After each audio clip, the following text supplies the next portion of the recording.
ఇప్పుడు మనం 2024వ సంవత్సరం అక్టోబర్ నెల 1వ తేదీ నుంచి 31వ తేదీ వరకు ద్వాదశ రాశుల్లో 7వ రాశి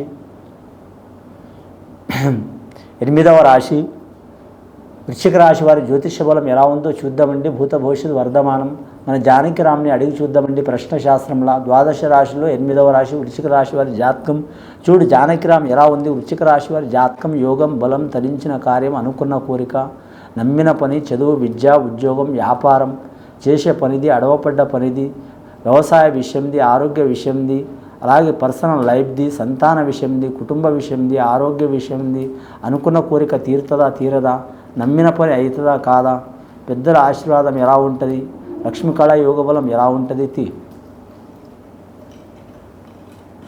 ముఖ్యంగా వృశ్చిక రాశి వారి జాతకంలో చూడాలంటే మాత్రం శంభో శంకర హర మహాదేవ ఓం నమ శివాయ శంకరుడు వచ్చిండండి వారి జాతక బలంలా.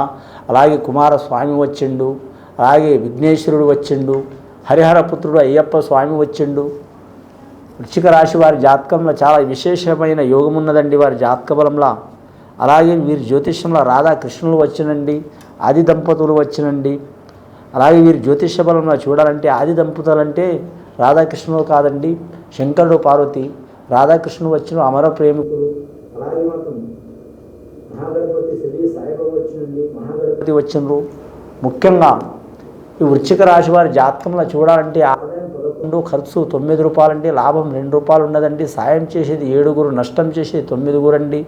వీరి జాతకంలో చూడాలంటే మాత్రం వీరికి ఎంత మంచి యోగ బలం ఉన్నదో ఈ మాసం అంతా ఇబ్బందికరమైన పరిస్థితి కూడా ఉన్నదండి వీరి జాతక బలంలో. ముఖ్యంగా వీరి జాతకంలో చూడాలంటే మాత్రం ఈ భాద్రపాద మాసంలో మాత్రం 12 రాసుల్లో మాత్రం చాలా వరకు భాద్రపాద అశ్విజ మాసంలో మాత్రం గ్రహాలు మారుతున్నాయండి. అంటే గ్రహాలు అంటే ముఖ్యంగా మాత్రం రాహుకేతు గ్రహాలు, రెండవది గురుగ్రహం, శనిగ్రహం మారుతుంటాయండి. సంవత్సరానికి ఒకసారి కానీ 2.5 సంవత్సరాలకు కానీ మారుతూ ఉంటాయండి. మిగతా గ్రహాలు రవిగ్రహం, అలాగే చంద్రగ్రహం, అలాగే మంగళకార కుజగ్రహం, బుధగ్రహం, శుక్రగ్రహం, ఈ గ్రహాలు మాత్రం నెల మాత్రమే ఉంటాయండి. మామూలుగా పంచాంగ శాస్త్ర ప్రకారం ఇతర గ్రహాలు మాత్రం సంవత్సరం 2.5 సంవత్సరాలు ఉంటాయండి. ముఖ్యంగా ఈ రాశి వారికి శని మహారదశ 4వ స్థానం నుంచి 5వ స్థానంలో రాబోతుంది. అందువలన మాత్రం రక్త సంబంధికులతో విరోధం, రుణ చిక్కులు, నమ్మిన వారితో ఇబ్బందులు, కుటుంబ తగాదాలు, ఒకరి మొదలు ఒకరు లేకపోవడం, మానసిక ఇబ్బందులు, ఇలాంటి చిక్కులు జరిగే అవకాశాలు ఉన్నాయండి. ముఖ్యంగా ఈ చిక్కులు జరిగినా సరే వీరు వయస్సును బట్టి మాత్రం 45 సంవత్సరాలు దాటి ఉంటే మాత్రం కరెక్ట్ 45 సంవత్సరాలు దాటి ఉంటే 46 నుంచి 47, 48 లోపల ఉంటే మాత్రం వారికి 62 సంవత్సరాల వరకు శుక్రమహారదశ నడుస్తుంది. కాబట్టి శుక్రమహారదశ నడిస్తే వారి జాతక బలానికి స్త్రీలతో సహకారం ఉంటుంది.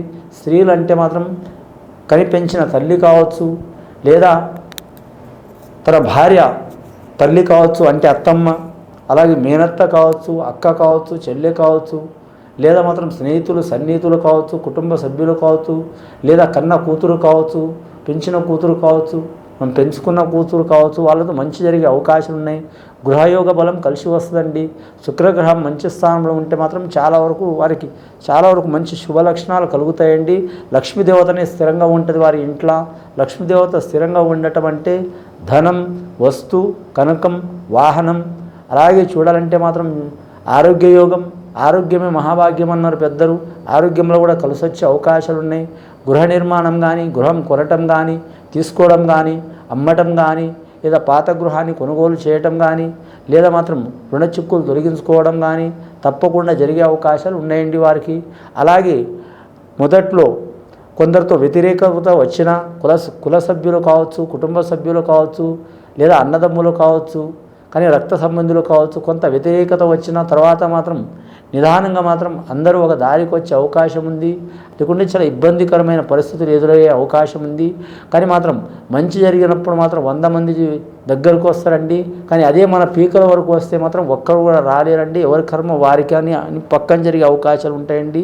ఇది తప్పకుండా గుర్తుపెట్టుకోవాలండి.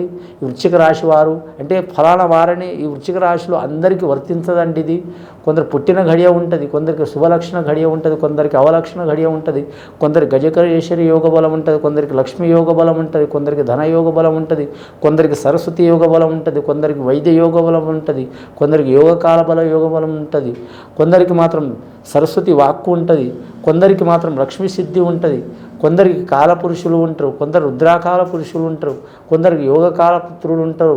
కానీ ఒక్కొక్క రీతిలో ఒక్కొక్క రాశి జన్మ నక్షత్రంలో పుట్టివారు ఉంటారండి. అందరికీ ఒకటే రీతి కాదు. కానీ కాకపోతే మాత్రం 100% ఈ రాశిలో అసంటి సంఘటనలు జరిగే అవకాశాలు ఉన్నాయి. కాబట్టి తప్పకుండా వారు తగు జాగ్రత్తలు తీసుకోవడం మంచిది.